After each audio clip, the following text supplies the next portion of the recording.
мудироти дигар бора аз дафтари марказии радиои озодӣ ба ҳамаи онҳое ки ин лаҳзаҳо моро тамошо доранд. Шалои Гулхоҷа ҳастам. соат ба вақти Прага расо 10 аст ва то чанд дақиқаи дигар ман барои шумо сархати хабарҳои рӯзро мегӯям ва албатта ҳамаи шумо азизонро дар бахши мустақими барномаи хабарӣ мунтазир мешавем. интизор меравад номи сентябр чархаи дуввуми нерӯгои барқии оби роғун ба кор андохта шавад, аммо дар остонаи ин рӯйдод қарори ҳукумат дар бораи боло рафтани нархи нерӯи барқ дар кишвар ба иҷро даромад. қабули чунин қарор дар чанд моҳи пеш миёни сокинони кишвар баҳсҳоро ба миён овард ки чаро бояд қарздории ширкати барқи Туҷик аз ҳисоби киссаи мардум пардохт шавад ва онҳо то ба охир умед доштанд ки тарофа нав намешавад. ҳоло сокинон дар ин бора чӣ мегӯянд? гузорише хоҳем дошт имрӯз ва бояд гуфт ки коршиносон борҳост ки барқи Туҷикро ба мудирияти нодуруст ва фасод муттаҳам мекунанд ва мегӯянд то замоне ки аввали дуруст ва дуввумиро решака накунанд ҳеҷ марҳами дарди ширкатро дармон намебахшад.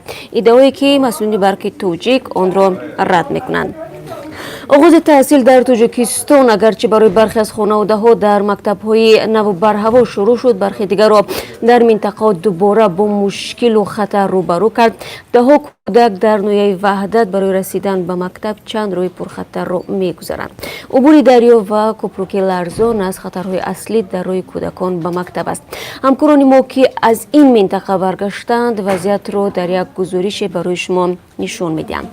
Дональд Трамп раиси ҷумҳурии Амрико дар посух ба сарусадаҳо атрофи бекор карда шудани таҳримҳои зидди Эрон ва оғози гуфтугӯи дуҷониба гуфтааст ки таҳримҳо алайҳи Теҳрон лағв намешаванд.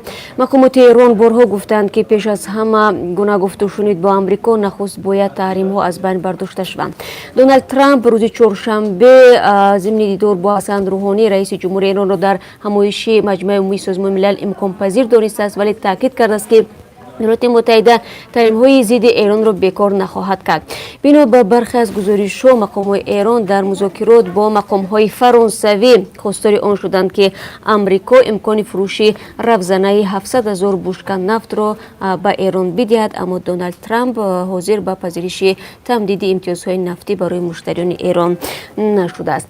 ҳамчунин дар бораи шаҳри Раққа бароятон хоҳем гуфт ки ин шаҳр баъди ҷанги сахт ва маҳви ҷангҷӯён ба оҳистагӣ эҳьё мешавад, вале бо эҳёи он тарси мардум ҳам зиёдтар шудааст ки мегӯянд ҳамлаҳо низ бештар шуданд ва тундравон мунтазиранд ки аз нав бархезанд ва ба тақдир тан надод ё намунае барои ибрат. агар имрӯз дар барномаи хабари моро ҳамроҳӣ кунед, барои шумо аз зиндагии як ҷавоне қисса хоҳем кард ки бо вуҷуди маълулӣ аробачаи маъюбиро қабул накард ва бо дастонаш роҳ рафтанро омӯхт.